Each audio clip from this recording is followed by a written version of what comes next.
नमस्कार दोस्तों, स्वागत है आपका हमारे इस वीडियो के अंदर। दोस्तों, इस वीडियो के अंदर हम राजस्थान के संदर्भ में किसान आंदोलनों की पृष्ठभूमि को विस्तृत रूप से समझने और पढ़ने वाले हैं।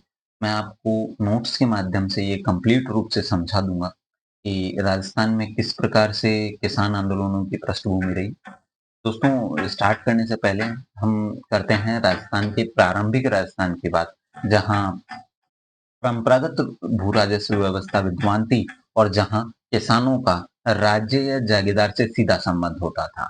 उसके बाद धीरे धीरे परिवर्तन आता गया और ईस्ट इंडिया कंपनी के शासनकाल के प्रारंभ होने के दौर से धीरे धीरे राजाओं की और सामंतों की लालसा और भू राजस्व की दर निरंतर बढ़ने लगी। दोस्तों, किसान आंदोलनों के कारणों की बात करें तो किसान आंदोलनों के कारणों के अंदर हम सबसे पहले पहला कारण देख सकते हैं कि भू राजस्व की बढ़ी हुई दर, क्या वो 1/2 तक अर्थात 50% के आसपास हो गई थी। दोस्तों, कहाँ तक हो गई थी? 50% के आसपास। तो ये किसानों की आंदोलनों का एक मुख्य कारणों में से एक था। दूसरी ओर भू राजस्व वसूली का गलत तरीका, जैसे उनता प्रथा। उनका प्रथा क्या थी कि जो हमारी खड़ी फसल थी ना, उस पर अनुमान लगा लिया जाता था कि भाई इतनी फसल होगी, 50 मण, 60 मण या 100 मण, तो उसके आधार पर कर का निर्धारण कर दिया जाता था। अब जैसे किसानों की फसल खराब हो या कैसे भी हो, मतलब कुल मिला के जागीरदार जाता था, इस खेत के अंदर कह दिया कि भाई 50 मण तो 50 मण। फिर तीसरा कारण हम देख सकते हैं कि अनेक प्रकार की लाग बाग थी, और लाग का अर्थ होता है अन्य या अतिरिक्त कर, मतलब जो भू राजस्व है उसके अलावा अन्य कर। ठीक है। अब इसके बाद हम बाग की बात करें तो वैसे बाग और वैसे बेगार प्रथा, अर्थात बिना मजदूरी के काम करवाना।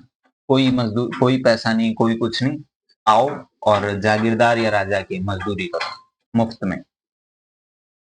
अब दोस्तों, लाग बागों की बात करें तो आप जब मारवाड़ की पृष्ठभूमि को देखेंगे, मारवाड़ में आपको दिखाई देगा कि मारवाड़ के अंदर 123 प्रकार की लागों का प्रचलन था। और जब हम मेवाड़ की बात करते हैं तो मेवाड़ के अंदर कितने प्रकार की? 84 प्रकार की लागें थी दोस्तों। इससे पता चलता है दोस्तों कि राजस्थान के अंदर जो राजपूताना रियासतें थी, उसके अंदर लाग बागों का एक इतना अति भार था कि किसान और जागीरदार के मध्य बहुत अधिक पेचीदा स्थितियां बनने लगी थी। धीरे धीरे किसानों की स्थितियां और अधिक दयनीय होने लगी थी, लेकिन फिर भी एक और राजाओं की और सामंतों की मांग, दूसरी ओर ईस्ट इंडिया कंपनी की मांग पूरी होने का नाम नहीं ले रही थी। दोस्तों, आप ये देखेंगे कि दोहरा शासन, एक तो ईस्ट इंडिया कंपनी का और दूसरा राजा का, लेकिन जब आप देखेंगे तो वास्तव में ये तिहरा शासन हो गया।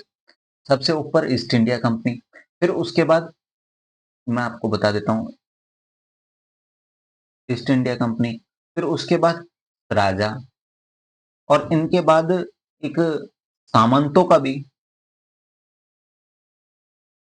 तो दोस्तों, इस प्रकार से मतलब, और फिर सबसे नीचे आ गया किसान। तो किसान क्या करता? सामंतों को, फिर सामंतों की फिर इनकी भी भरपाई करता और इनके भी भरपाई करता। तो इस प्रकार दोस्तों किसानों के साथ तिहरा शासन हो गया, जिससे किसानों की स्थिति अब और अधिक दयनीय होने लगी।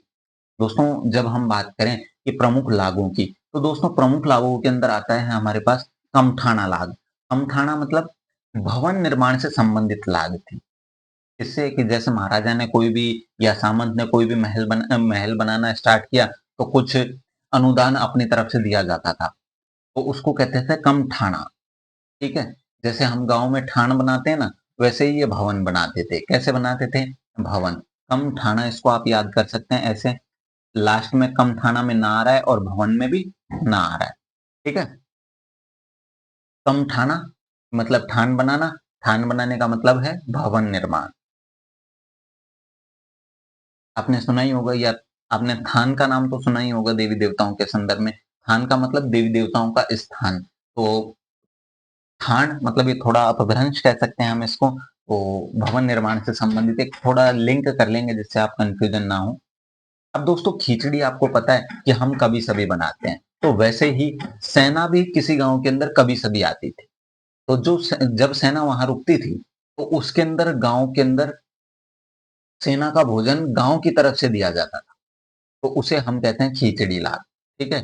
खिचड़ी लाग के संदर्भ में आपको याद रखना है कि खिचड़ी कभी सभी बनाती थी, उसी प्रकार सेना भी कभी सभी किसी गांव के अंदर रुकती थी जब वो युद्ध करके आती थी। तो उसके भोजन और सभी प्रकार की व्यवस्थाओं की जिम्मेदारी उस गांव की होती थी। तो दोस्तों ये थी खिचड़ी लाग। ठीक है।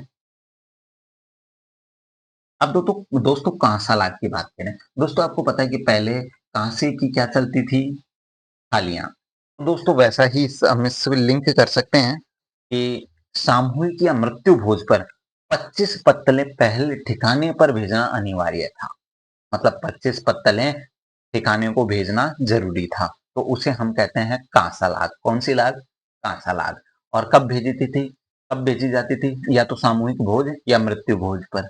एक दोस्तों आप जब हम किसान आंदोलन पढ़ेंगे तो ये भी एक मुख्य मतलब आंदोलन के पक्षों में से एक थी। जब हम बिजूलिया किसान आंदोलन पढ़ेंगे तो वहां पर हम कांसालाग के संदर्भ में और कांसालाग से संबंधित जो बातें थी, मतलब जो एक आक्रोश था, वो अपन को दिखाई देगा। अब दोस्तों खरड़ा लाग की बात करें तो खरड़ा लाग श्रमजीवी जातियों जैसे कि नाई, कुम्हार, लोहार, चर्मकार आदि से संबंधित थी और इनको मतलब अपनी रियासत के अंदर कुछ काम करना होता था और जिसके बदले इनको कोई वेतन या मजदूरी नहीं दी जाती। तो दोस्तों ये थी हमारी खरड़ा लाग और ये किसानों के आंदोलनों के मुख्य कारणों में से एक थी। दोस्तों धन्यवाद। कैसा लगा आपको किसान आंदोलनों की पृष्ठभूमि? मुझे कमेंट में जरूर बताइएगा।